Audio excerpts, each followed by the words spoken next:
ਖਾਨਗਾ ਡੋਗਰਾ, ਜ਼ਿਲ੍ਹਾ ਸ਼ੇਖਪੁਰ। ਲੋਕੇਸ਼ਨ ਹੈ ਖਾਨਗਾ ਡੋਗਰਾ, ਸ਼ਹਿਰ ਹੈ ਜ਼ਿਲ੍ਹਾ ਸ਼ੇਖਪੁਰ। ਇਹ ਭਾਈਜਾਨ ਟੋਟਲ 30 ਕਬੂਤਰ ਜੇ, ਭਾਵੇਂ ਤੁਸੀਂ ਜੋੜਿਆਂ ਨਾਲ ਸਮਝ ਲਓ ਤੇ ਭਾਵੇਂ ਉੱਡਰਾਂ ਨਾਲ ਸਮਝ ਲਓ, ਠੀਕ ਹੈ। 30 ਕਬੂਤਰ ਜੇ 700 ਰੁਪਏ ਪਰ ਫਾਈਨਲ ਹੈ।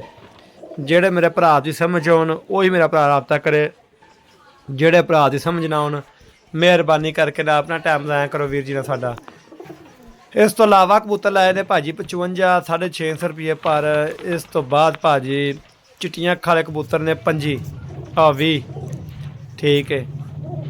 ਅਗਰ ਕਿਤੇ ਬੰਦੇ ਕਰਾਸ ਵਾਸਤੇ ਲੈਣੇ ਹੋਣ ਪੱਟੀ ਵਾਲੇ ਚਿੱਟੀਆਂ ਅੱਖਾਂ ਦੇ ਵਿੱਚ ਕਬੂਤਰ ਨੇ, ਉਹ ਵੀ ਤੁਹਾਨੂੰ ਸ਼ੌਕ ਕਰਾ ਦਿੰਦਾ ਵਾ। 300 ਪੂਰਾ 98 240 ਨੰਬਰ ਮਿਲਾਓਗੇ ਤੇ ਮੇਰਾ YouTube ਦਾ ਚੈਨਲ ਆ ਜਾਏਗਾ ਹਾਰਸ ਪਿਜਨ ਦੇ ਨਾਂ ਤੋਂ।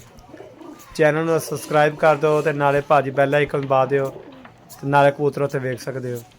ਇਸ ਤੋਂ ਇਲਾਵਾ ਹਾਦੀ ਚੱਠਾ ਮੇਰੀ ID ਹੈ TikTok ਦੀ, ਫਾਲੋ ਕਰ ਲਓ, ਲਾਈਕ ਕਰ ਦਿਓ, ਸ਼ੇਅਰ ਕਰ ਦਿਓ, ਮਿਹਰਬਾਨੀ ਜਨਾਬ।